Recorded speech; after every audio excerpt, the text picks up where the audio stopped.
Welcome to Shakin, where we provide the platform for entrepreneurs and thought leaders to share their stories in order to hopefully influence others to get out of the rat race and chase their own dreams. If you have any recommendations for guests or questions that you want to be asked, please don't hesitate to reach out. Anyways, if you enjoy the podcast, please like, comment, subscribe, and share in order to keep the podcast growing. Otherwise, I'm your host, Jack Moran, and this is Shakin' Hands.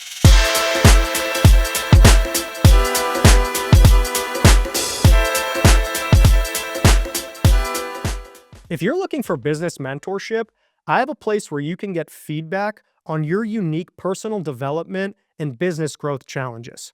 Over the last year, I've brought together a group of impact-driven thought leaders where we meet every single day to discuss psychology, communication, mindset, and business case studies.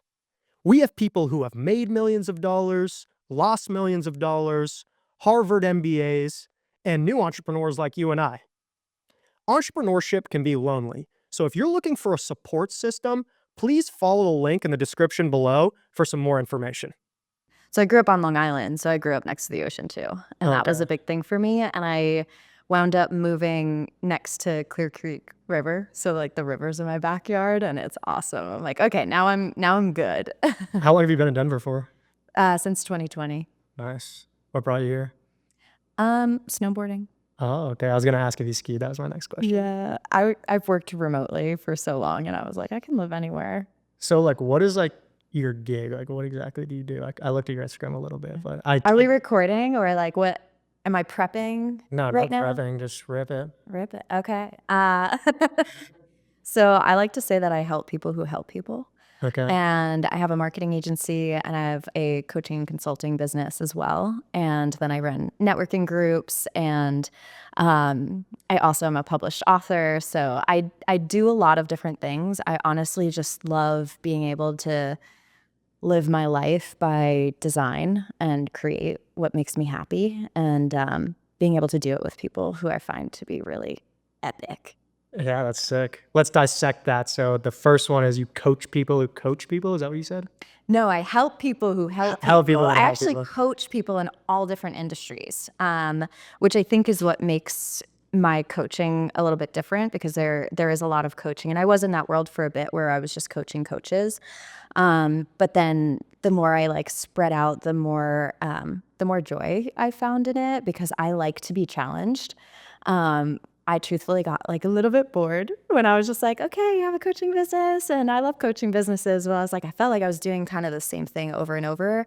And I love innovation, right? Like that's the epitome of entrepreneurship.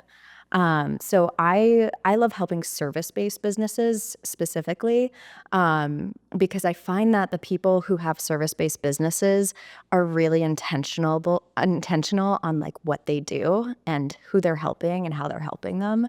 So it to me feels like I'm creating a ripple effect. Like if I help somebody who helps somebody and then they help somebody, then it continues on in that way. And it feels really fulfilling to me. Nice. Like what are the like services that you're offering or like what is like the problem that you're solving for your clients? I help a lot of people get their business like off the ground, get it to 6 figures. So I help them build an offering suite. I help them build a strategy that's unique to them. And I help them create a marketing strategy that they actually enjoy and feel excited by.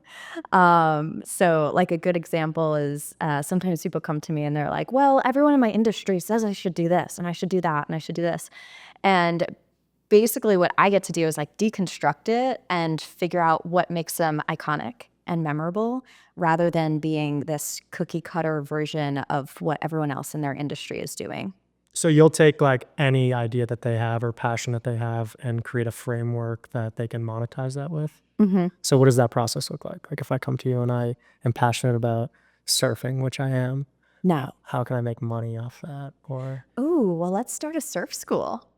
hell yeah. Or be a surf influencer. You know, it's like, do you see yourself, I think a good first spot for something like that is what what natural skills do you have? Like some people are just really good speakers, and some people are really good teachers. And some people are really good question askers, and some people are inventors. And so it's really getting to know who you are. And something I like to say is I take a holistic approach to business, because it's not just let's build the business. Like there's a million ways that you can build a business realistically. You can say, I like surfing. I want to build a surfing business. And there's all these different models. You could build surfboards. Great. Awesome. Design them. You could create, Uggs is kind of a surfing company, right? That's how it started. I didn't know that. So yeah, it's like a surfing shoe. People would put them on after they surfed. Oh, really? Yeah. But it's for like Eskimos or something. No, it's from Australia. See, you learned something. I surf too, so I know these fun facts. Where do you surf in Denver? Nowhere currently. Got to get on a plane to surf at this point. Although there is river surfing. Oh, really? Like standing waves? It's a whole different animal. No way. The wave obviously goes in like a different. Have you done it? I have not yet, because I'm kind of scared of the rocks. Oh, true. It's pretty cold here too. Yeah. Even in the summer, the water's pretty cold, right? Yeah. You can cold plunge pretty much all year round. Do you like cold plunging? I do. Nice. Yeah, I have not implemented that into my practice yet, but it's a great experience. There's some people are like, I think that's a thing you do when you're a masochist, and I'm like, oh, maybe I am a little bit, but every time I do it, masochist. It's when you slightly hate yourself.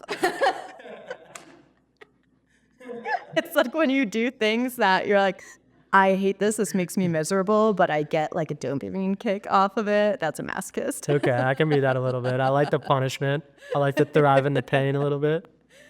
So cold plunging, I feel like, is slightly masochistic, because you're like, I'm doing a thing that hurts, but it's good for my body at the same time. So it like decreases inflammation. But for me, every time I do it, I am in the water and I'm just like, I can do hard things. I can do hard things. And so it translates directly for me into entrepreneurship when I've got a deadline for something, or I'm trying to learn a new skill, or, figure out a problem for a client. I'm like, I cold plunged for 4 minutes. I got to be able to do this, Yeah, it's like a practice or a workout for your mind, like pushes your stress tolerance and forces you to get through adversity on a small scale, controllable scale. And then, which is definitely valuable in the real world in business. Yeah, absolutely. So going back to before we were talking about, so I said I come to you with like I'm passionate about surfing and I want to turn it into a business. What about for people that and I don't know if this is the type of person that you would work with, but someone who doesn't even have that direction yet, and doesn't know what their purpose is in life. I've found that that's been difficult for a lot of people to find, including myself, identifying who is my true authentic self and what is my purpose here on this planet. So are you helping kind of work through those challenges too through your business? Typically people come to me when they already have their business mostly off the ground, and they're more so trying to figure out how to scale it, how to make it unique and authentic to themselves.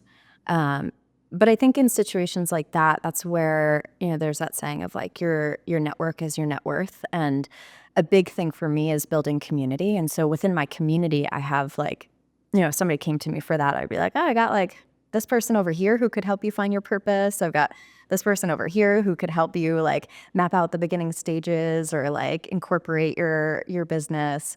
But for me, it's really, I like to work with people who have already cracked the code on that and just need support with the skills. And that includes, business, marketing, leadership, mindset, because so much of the time when people are stuck at the early phases, it's because they're really approaching things as an employee, or they're approaching it as an independent contractor rather than a CEO. So it's really helping people take off that hat and then put on the CEO hat and know how to direct their business in a way that it has more and more capacity to grow and make more impact. What are those key differences? What are the differences between an employee and then putting on that CEO hat? What characteristics do you have to embody to be that?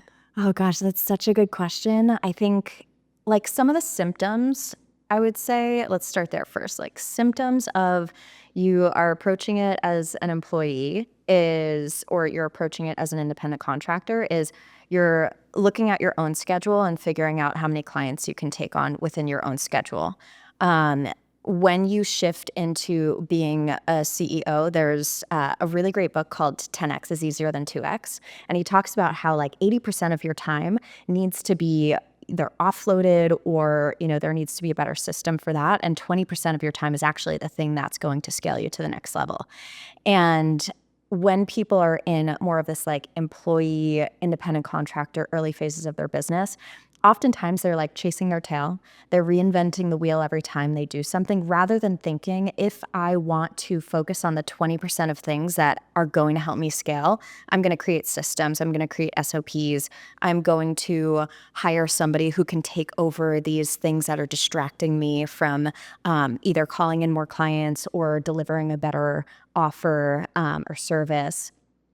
And I think that's really where, like, if we don't talk about leadership and mindset when it comes to business and marketing, then we're really missing like a huge piece of how people get to where they want to go. Or simply, some people, they're not sitting there like, oh, I want a multiple six-figure business or a $1 million business. They're simply thinking like, how can I help more people? And when we get into the space of being employees or independent contractors, I think we just are so in our own bubble of like, this is what I can do. And it revolves around I rather than we. What can we do? How can we go bigger? And when we focus on a collective perspective, then we're thinking, who can come in and help me? How can I help them? How can we cross promote each other? How can we, leverage each of our audiences to have like maximum growth, maximum visibility? So it's definitely a very different perspective when you start to think of it like that. And also when you think of it as a CEO, you start to kind of decondition your own fears of what it looks like to take on more responsibility, whether that's more responsibility with money, more responsibility with team members, more responsibility with clients. And you start to become this person who's less afraid of your own bigness. And I think in that regard, when you're switching from the first hat to the second, you start to be in more of this energy of being unstoppable. So like in the beginning stages, if you have a startup and you're a business owner and you are so involved in these processes, how do you start to remove yourself from those processes? Like what is kind of the start? Is it like is it documentation? Is it like creating an operational manual? Is it I think auditing, like auditing? audit where you're spending your time, audit the ways in which customers have come to you and the ideal customers, obviously. Because in the beginning stages, you might have people coming from all over and you're just kind of saying yes to whoever. And that's another big switch from being like independent contractor, small business to CEO going over the six-figure mark is that you're getting pickier. You're being more intentional of like, I need to attract my dream clients more than I need to attract a client. And that is a powerful place to be as well. And it's also kind of a tricky place because there's going to be moments where, I see it all the time of like, oh, somebody's coming to me and I need to make sure I'm hitting this minimum this month. So I'm just going to take them on. But that often winds up being a place that you miss out or you miss an opportunity. I'm a very spiritual person. I think there's a lot of tests that come with that process of growth where like the second you're like, I'm ready to scale, I'm ready to go bigger, you wind up getting an influx of the wrong ideal client who actually takes more of your time, takes more of your energy, doesn't pay you well or doesn't pay you on time or things of that nature. So going back to your question, auditing all of the spaces that you're putting your time and energy into. And if you have a team member like a VA, auditing them as well. And as you, VA? a virtual assistant. Oh, okay. Sorry, shorthand. And from that space, I think you can start to create like some KPIs of like, these are the goals that I want to get to. And, sometimes when people are tracking metrics and like goals for their business, I think they get into, especially with marketing, I think sometimes they're like, I need more likes, I need more followers. And that's really irrelevant if it doesn't actually add to the growth of the business. I've seen people do 6 figures with 1,000 followers on Instagram. Right. Like so you have to know what numbers matter and what numbers are going to create the difference long term. And that's where if you audit things and you look at it and you actually ask those hard questions, you're going to find that there's probably 80% of things that don't matter that are wasting your time. Or you're going to find like I've had my coaching and consulting business for over 5 years now, and I started a marketing agency about 2 years ago. And as I was doing that, I was hiring and hiring and hiring because I needed to make sure I was removed from things in order to avoid being the independent contractor and feeling like trapped in my own calendar. And as I was doing that, I was realizing, oh, I just trained this employee on this, but in a couple weeks, that employee is going to need to learn this as well. So I started realizing where I was either reinventing the wheel or doing twice the amount of work and losing time that could have been spent elsewhere. And so I think that's another thing to ask yourself as you're in that space of like, what am I going to need later on? Or what do I hope I need later on? Like, I hope I'm going to hire more employees. So let me just prepare for that. And that's the process of also just working smarter rather than harder. What are the biggest limitations that you see with like people you work with, like the biggest limitations in their businesses that you think are an easy fix that would let them be more prosperous and happy? Ooh, easy fixes. Well, maybe not easy, but Well, let's see, because I the first thing that comes to mind for me is like belief. Um, I just don't, I don't believe that if you don't have belief that it can grow, that it's going to grow. Like your belief and your limiting beliefs are the difference between you wearing blinders and you being able to turn your head side to side and look all around you and see the opportunities that are right underneath your nose. Oftentimes, when I first start working with somebody, I find like 5 opportunities right underneath their nose that they didn't see because they didn't believe it was there. They didn't believe that they had enough followers. They didn't believe that they had enough leads. They didn't believe that anyone knew what they did or cared about what they did or wanted what they did. And so they often are overseeing or overlooking rather what's already here, what they've already built with the foundation they already have. So that also is something that I think goes hand in hand with like auditing what you already have is looking at like one practice that I like to have people do when they're like, oh, I need more clients, that's how I scale, is create a leads list. A lot of people don't do this when they're in the early stages because it's not their zone of genius. They're not trained in marketing and sales. A lot of the people I work with are healers, life coaches. They're building communities, and so they're not really trained on pieces like that where you could just have a spreadsheet and you can list out all the names of all the people who have ever inquired about your work, who have shown any interest, who you think would be a great fit for your work. And right there, you probably have like, a lot of these people that I do that practice with, they have like 20 to 30 potential leads. And all they have to do is send a personal invitation and boom, now they have already made back their investment of working with me. And that's one of my favorite things to do because it's such a quick turnaround. So not necessarily like an easy fix. I don't know that anything is necessarily easy, but we can make it easeful. And I think there's a really big difference there because if you're looking for an easy fix, entrepreneurship is not for you. It's for just sure. not for you. But if you're looking for ways to make things easeful, I think that's when you are so incredibly brilliant because you're going to look for the path of least resistance. You're going to save time, you're going to save energy, you're going to save money, and you're going to be able to then relocate that into places that are going to benefit you long term. Yeah, that's great advice. What habits have you implemented into your own business, into your life that have allowed you to be successful? Again, going back to being really spiritual, I would say like meditating. I think personal development has been such a huge impact on how I'm able to show up and do what I do. And the reason I say that is because I actually should have started a business like 8 years earlier. I did. And I just didn't believe in myself. I needed to do personal development. I needed to grow and learn and trust myself and trust in my ability to grow and learn. And I continue to take that into my daily life. Sometimes I fall off the wagon. We all do. Yeah. Iggy perfect. I haven't cold plunged in a long time. But hit that standing wave.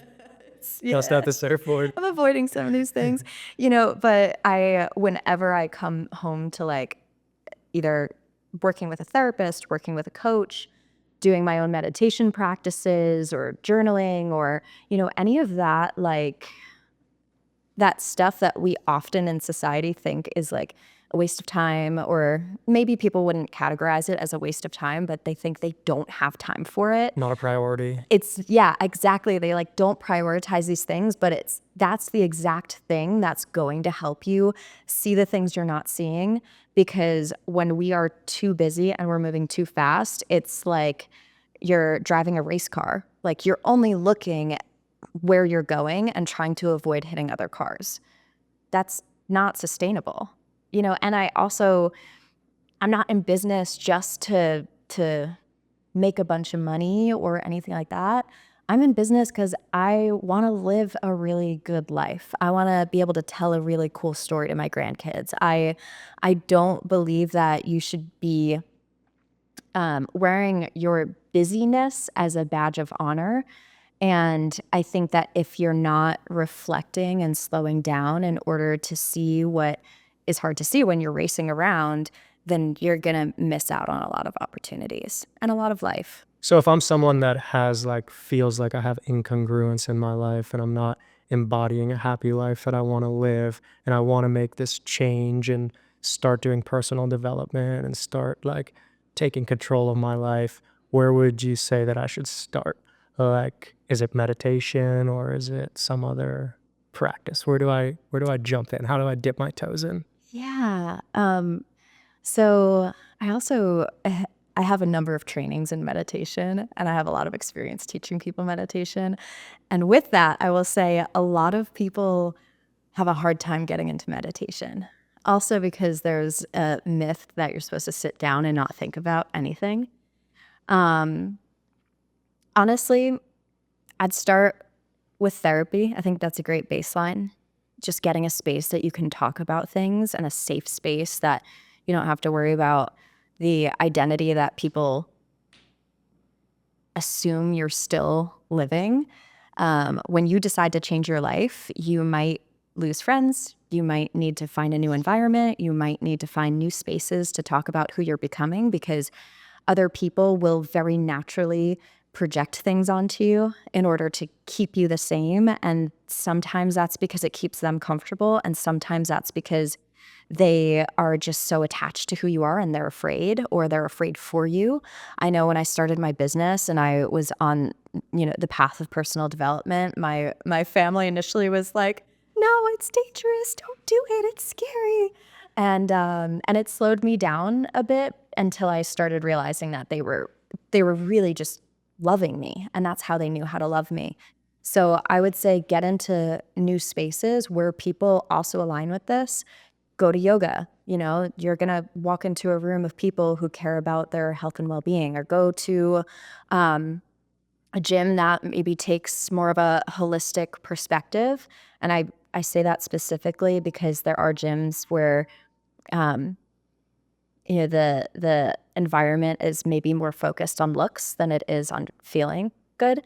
And I'm not judging anybody, but if you're looking to grow personally, it's not an outside job, it's an inside job. And I think that, yeah, if you can meditate, like there's visual meditations, there's you can go on YouTube and somebody will walk you through a meditation where you don't have to be like, "I'm going to not think about anything for 10 minutes." And then you're uncomfortable and you're like, "Oh, but what? I didn't buy milk yesterday. I should have bought milk yesterday." Like, you can listen to a meditation and your brain is starting to pay attention to that rather than what it wants to distract you with. So all of those things, and definitely journaling as well. Yeah, the last guest said journaling too, which you're her mentor, so she obviously got that from you. What was I gonna say? You are obviously someone that's like involved in a lot of vibrant communities, some of which you've started. How do you attract a community and attract people that are aligned with you and are building momentum and are pushing you and supporting you in your goals, rather than, surrounding yourself with a community of people that are anchoring you away from the things that you want to achieve? Mm.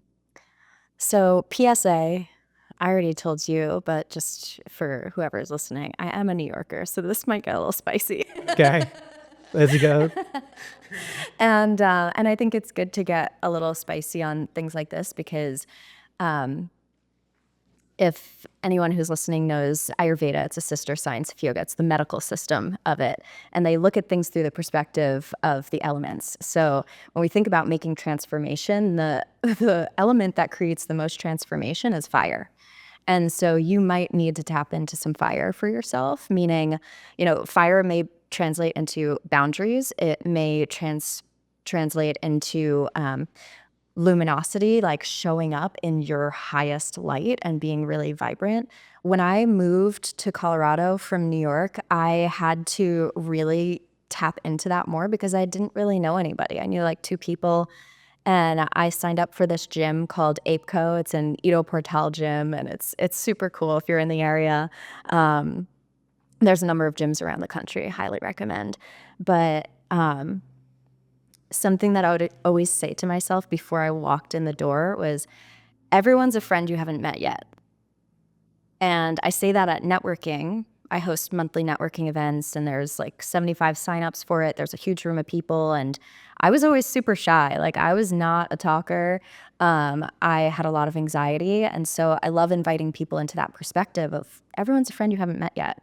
And I think with that perspective, you also need to take into account that not everyone's going to be in your close circle, right? Like, I know a lot of people and I'm connected with a lot of people. I love a lot of people, but there's a very small circle of people that I will confide in on like my deepest, most vulnerable things.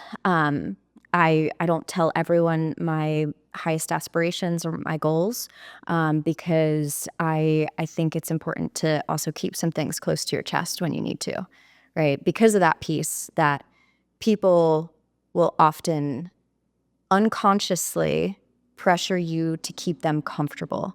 They will unconsciously say things or do things to keep you in the same space that keeps them comfortable because it doesn't threaten their own identity, right? Like, if I outgrow my circle, some people may feel uncomfortable. If I outgrow who I am today, people who've known me today might be uncomfortable. So I think that's a really important thing. I think walking into rooms with an open heart, an open mind, and showing up as bright as you can is really important. And having really solid boundaries and understandings of what conversations you're willing to go into, how you're willing to talk about the things that you're aiming for, and how you're not willing to talk about them, and finding really conscious, clear, heart-centered communication around that. Yeah, and you said before, like a big thing that you help out with is leadership, and I think that that's like super important in a business because like your own momentum has a big ripple effect on everyone that surrounds you. How do you approach leadership and mindset, and be conscious of that energy that you're rippling through your business and through people in your life and those relationships in your community? Mm. Yeah, the thing that's popping into my head right now is that I've surrounded myself with people that I really deeply trust. I I am really close with people who have very similar values to me, and I have often invited them to give me feedback. And so I think that that's a really important thing, is being open to not getting it right the first time. In human design, I'm a 3-5 projector. Fourth person in a row that mentioned human design. Those my people, man. Hilarious. So funny. Yeah. Going into the roster, like, yep, of course they did. I'd be surprised if they didn't. 3 Or a 5 street. projectors are very like trial and error. And so we live in a world where it's like, don't mess up, don't do anything wrong, don't say the wrong thing. And I've had to learn to decondition my fear of being wrong or failing. And with that, I've come to a place of just being like, hey, what are your thoughts on this? Like, I did this. What do you think? And not so much like leaning on my community, but leaning into them. And I think that's a very different approach. We can lean on people and kind of be like energy vampires, like stealing from other people, like outsourcing our power in that way. Or we can lean in and say, I know who I am. And I also know that I have a couple blind spots, or like, I know that this wasn't where I wanted things to land. I also say when it comes to your ripple effect, if it's not rippling out the way you want it to, something that I've really loved recently is ChatGPT. Okay. And I have literally been like, hey, this didn't come out the way I wanted it to. Can you help me out? Like, what's some feedback? And ChatGPT, I mean, it's amazing. It gives you some good inspiration. Yeah. Yeah. It's like, oh, well, did you think about doing recently I've been building out a project and or like a new service, and I was like, okay, well, how can I make this as impactful as I want it to? I feel like it's good, but it's not great. And ChatGPT was like, here's 10 different things you can do. Go to feedback form, do this, do that, da, da, da. And I was like, oh, nice. Wow. I've never relied on ChatGPT for personal growth, just for writing my emails for me. But I'll have to start doing that. It can do everything. It's a game changer. Do your laundry if you want. No way. No. But I hope we get there one day. Oh, I got it right now. Like, what would you say is the biggest thing that you, or most important, most profound thing that you know now that you wish you knew when you embarked on this entrepreneurial journey or just life journey? Yeah. To quote Marie Forleo, Who's that? she's a marketing girly. She's Okay. she's from New Jersey, so she's got my heart in the East Coast realm. But she started something called B School. She's very well known and she wrote this book that's called Everything is Figure Outable.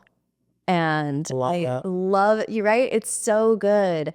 When I started, I was like 22 and I set out to publish a kid's book. I published a kid's book and then I needed to learn how to market it. And so I spent an entire year just studying marketing from every realm that I could, every book I could read, every course I could take. And at the end of it, I met my first mentor who was a really successful entrepreneur and investor. And over and over and over, this guy kept telling me, you got to incorporate, you got to start a business.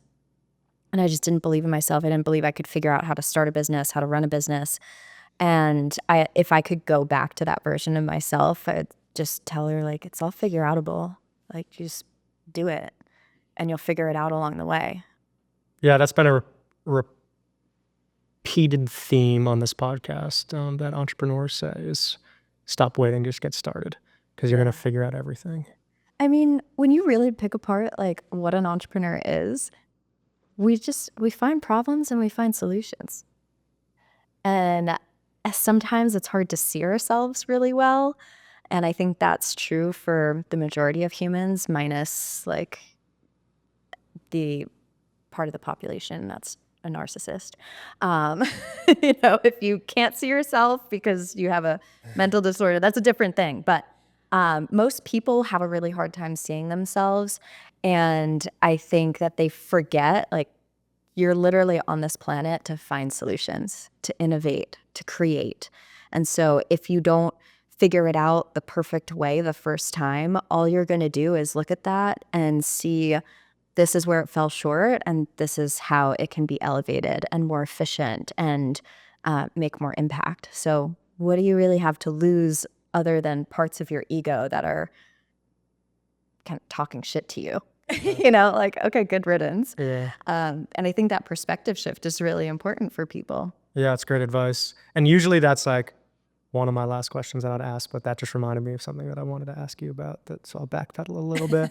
What is your strategy for marketing and sourcing clients and getting your name out there? I see you have a big presence on social media. I don't know if that's your like main focus or you have other focuses. You talked about the lead list, which is a great idea.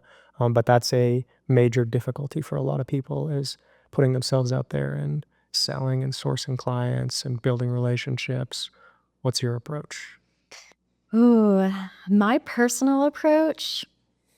This is a great question because I create strategies for people, right? I have a marketing agency, and so I I'll put the disclaimer on there that there are so many different ways that you can sell and market yourself.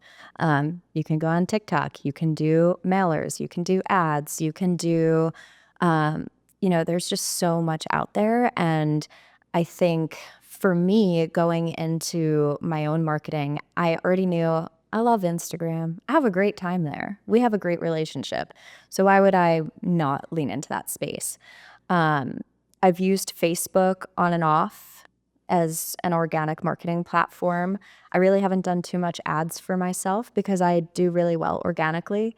I have an incredible community of people and I've built really great relationships. And I think at the heart of everything, marketing is building relationships. Building a leads list is building relationships. And so for people who struggle to make their own marketing or sales strategies, I think you have to look at it as I'm literally just making relationships with people and seeing where it goes. And then if I am able to understand that there is a problem that they're butting up against that I can help them with, all I have to do is tell them that there's this opportunity. And sometimes it's just so heightened, like we have such heightened emotions and like limiting beliefs or negative connotations around sales and marketing that we lose track of the fact that it's just like being social. Yeah. So again, I grew up really shy and anxious, so I had to decondition a lot of my own emotions around it and get really brave and confident. I used Instagram to just grow my community. I did a lot of cross promotion, cross marketing. I have a huge community of entrepreneurs. And so oftentimes like we'll collaborate together and my audience becomes theirs and theirs becomes mine. And then I answer a problem. I have a solution that they don't have. And so it works out great for both of us. I also really love email marketing because I love writing.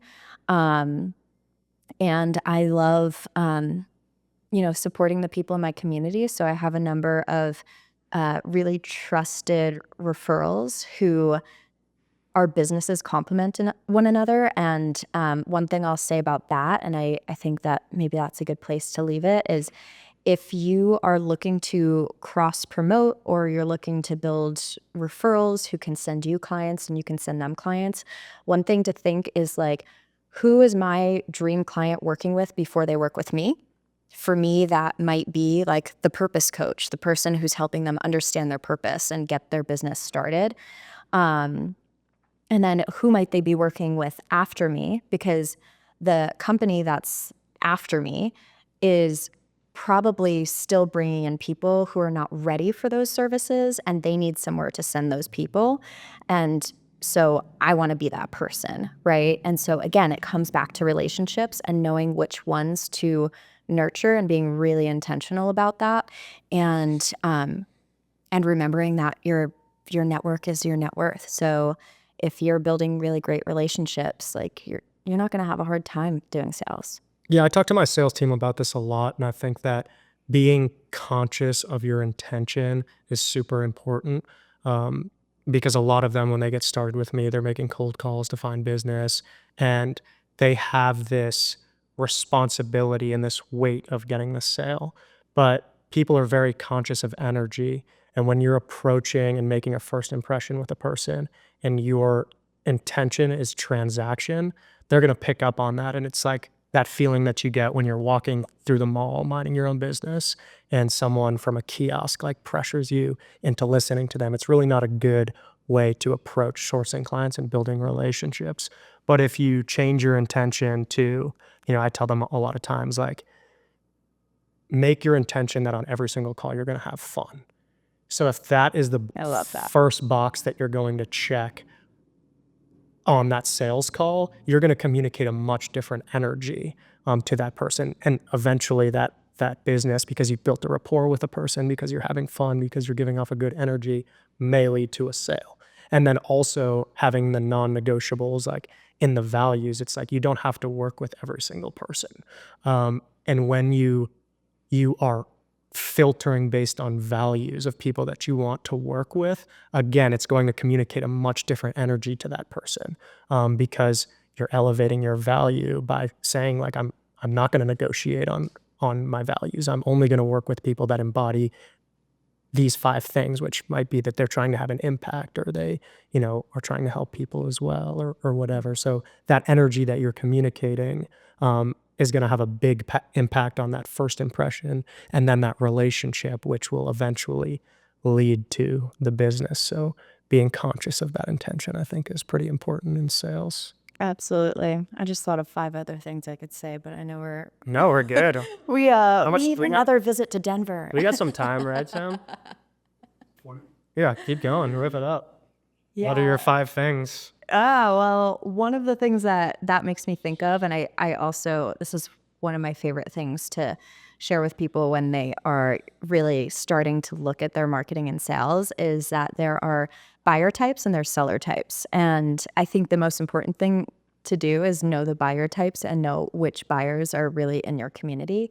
So when you do that audit, you want to audit what made people buy, right? Was it a logical decision because there's a logical buyer, or was it more of an emotional decision? So going off of what you were saying, I see so many people making emotional purchases.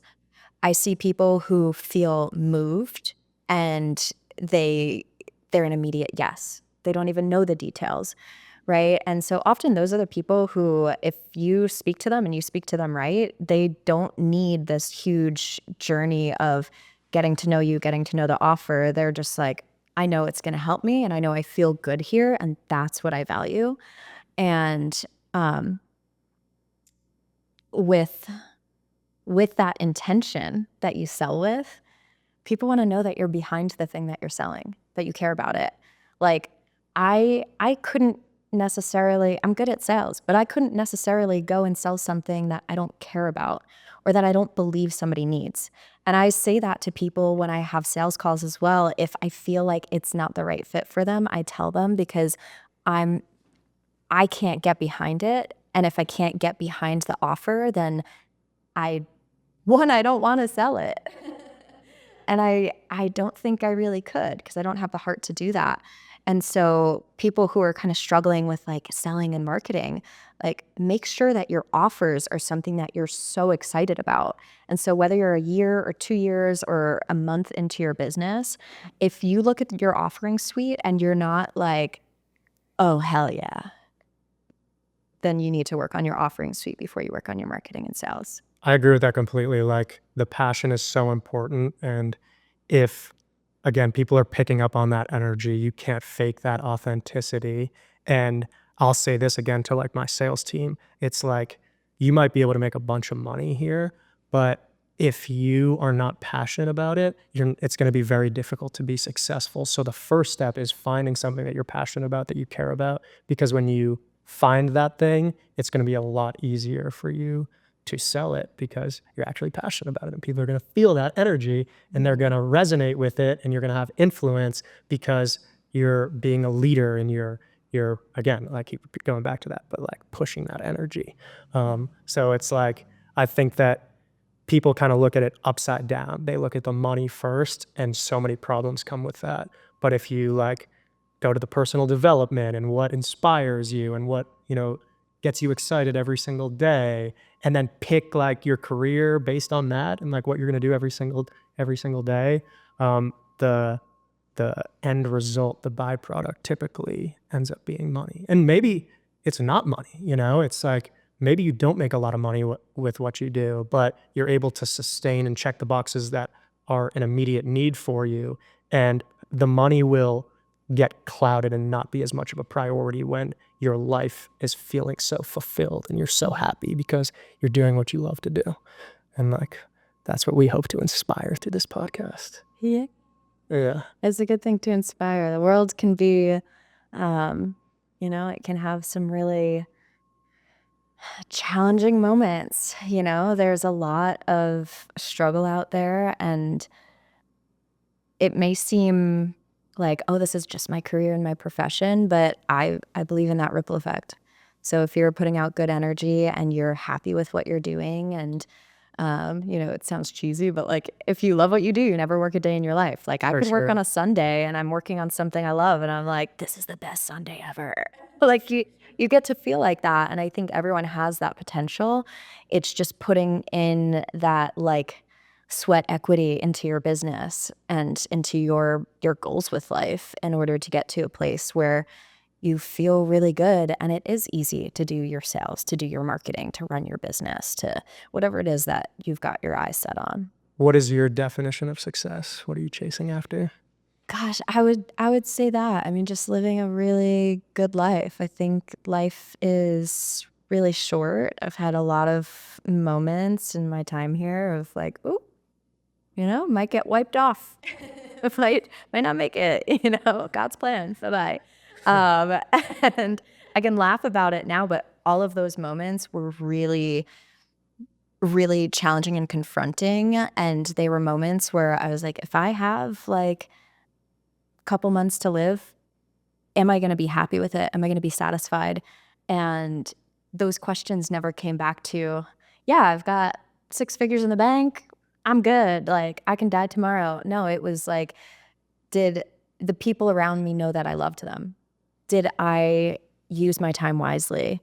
And I've never felt like I could get that from a 9 to 5. I've only felt that I could get my time, my freedom, my joy, my peace, all of those things from being an entrepreneur. So yeah, my version of success is living my best life, being joyful and making a positive impact on other people. That's an awesome mission. Um, I'm sure that people listening to this are going to be inspired by you. If they want to reach out to you or interested in your services or have some questions for you, where can they find you? So I have 2 websites. I have KatelynAnnemarie.com and I have nurturedmarketingagency.com. And so I have, if you're looking for marketing, we've got a free 30-minute consultation to talk about, what's going on in your business.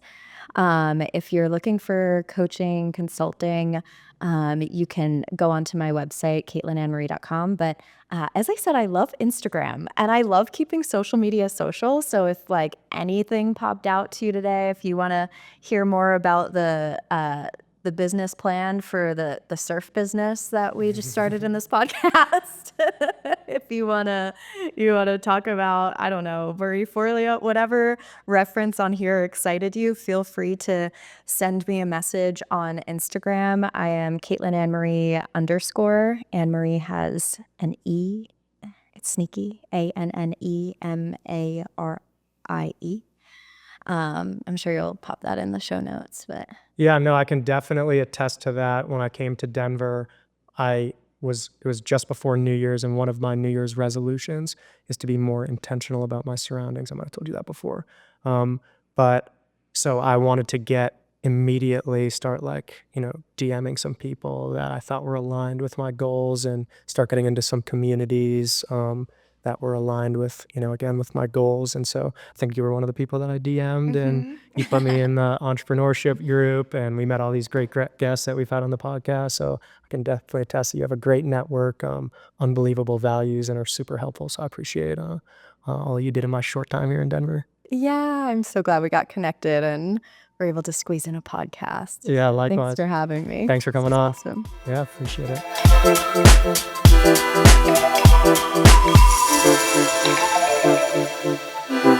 it.